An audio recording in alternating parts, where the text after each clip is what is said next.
Hey guys, welcome back. This is your host Phil from underKG.com, and today we're gonna learn a little bit on the LG V50 ThinQ. Now note that this is a South Korean version with the pogo pins on the back that lets it connect to the LG dual screen. So this is a separately sold accessory. They're giving this out for free for the early buyers, but this adds up another display to your V50 ThinQ like the Asus does with the ROG phone.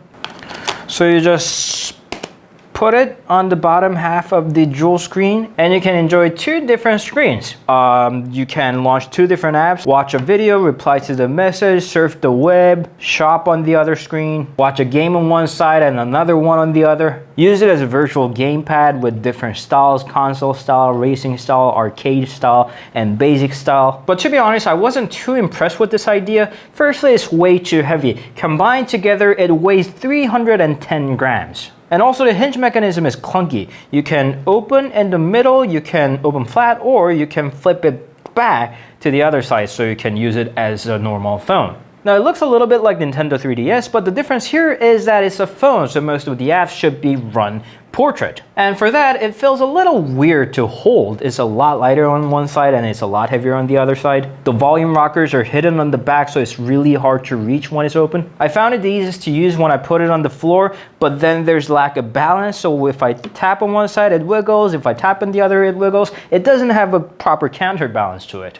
And also the uncustomizable white balance doesn't match within two screens. From the front, it doesn't look that bad, but give it a little angle and you can see the massive difference of the color temperature between the screens. Plus you have to switch both screens into Full HD Plus and it doesn't revert back even when you take the screen cover off. But this is an add-on accessory that is not supported for any other reason than South Korea, so most of you won't have to care about this at all. Now let's start with the design of the phone. It looks almost identical to the V40 ThinQ, except being heavier and more slippery. It has the under-glass camera design where they made the back glass a little thicker to get rid of the camera bump, and for that, the phone has gotten incredibly slippery. And one of my least favorite part is the 5G LED. Yes, you heard it right, there is a blinking 5G logo as a notification LED on the back. And as a super expensive 5G flagship smartphone, it's quite surprising that it comes in single color Astro Black. And unlike virtually all of the other flagship smartphones, it has the fingerprint reader on the back. But following the LG tradition, it does support IP68 weather protection and is mil-spec certified. Now the display is quite nice. It's LG built QHD Plus OLED panel. I'm not a fan of the notch, but it is quite small. The screen's got a pretty accurate color in which you can change between auto, cinema, sports, game, photos, web, and expert. It feels a little fluorescent, but nothing major. Unlike the GA ThinQ, it doesn't have the True Tone-like feature, crazy hand gestures, or the infrared face unlock. And surprisingly, the notch hiding feature still does not work with the third-party apps. It only works with the LG's built-in apps. And the sunlight legibility is pretty bad under direct sunlight. It boosts up the color instead of taking them out to make it easy to distinguish between them. I don't know why it does that, but it's awful. Now the biggest feature of course has to be that 5G connectivity. Performance is gonna vary vastly depending on the region, but here in Seoul, the network is getting better very quickly. In areas with the 5G signal, you are gonna like the upload and download speed, but somehow the latency is higher than that of the 4G. And also naturally, as an early 5G device, it heats up really badly, and using it in 5G mode almost doubles the battery consumption. Switching between the 4G and 5G signals take time and the data transmission experiences pauses. So unless you absolutely need the 5G performances,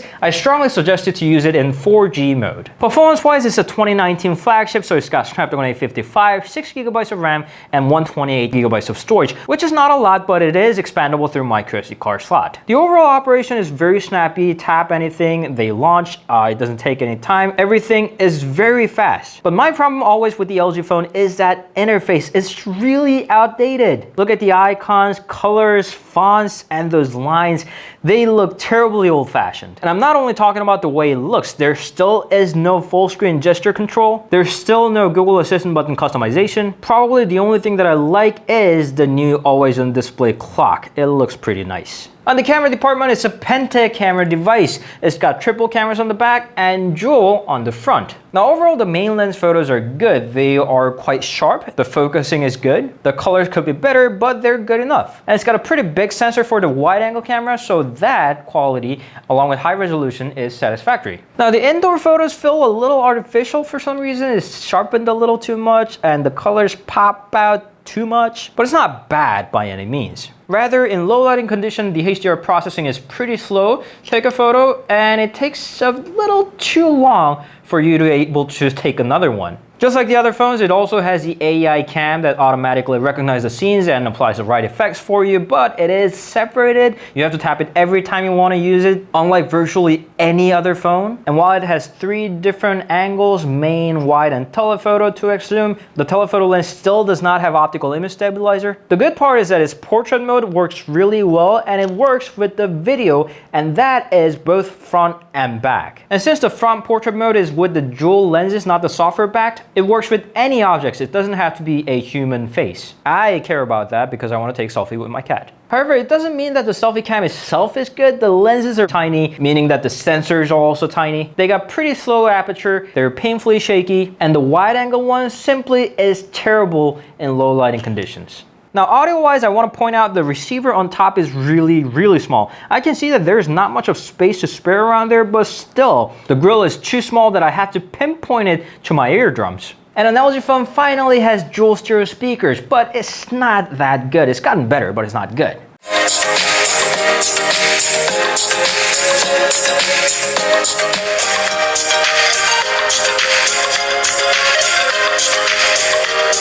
You know why? Because it's still got the boombox technology, and the boombox speaker requires you to put your phone on a desk so it can resonate together with an, empty hollow object. When you're listening to music, when you're throwing a party, when you're taking a shower, it's fine because you don't have to look at your phone. But when you're watching a movie, when you're watching a YouTube video, you can't watch it like this if you want it to resonate with your desk. So you have to either stand up or hold it on your phone and have the vibration at your palm. It's incredibly annoying. Now, thankfully, they kept the headphone jack on the bottom and they still have the quad DAC, hi-fi quad DAC, so you can always enjoy the high quality sound preset digital filter and the sound balance between left and right. But unfortunately, the DTS:X 3D surround doesn't sound that good. I prefer Dolby Atmos on Galaxy devices a whole lot better. Now the battery is another important part. It's got 4,000 milliamps of cell built in, and it lasts about 6.5 hours on a 4G mode and 4.5 hours on 5G mode. To be fair, this is the same with the other 5G devices.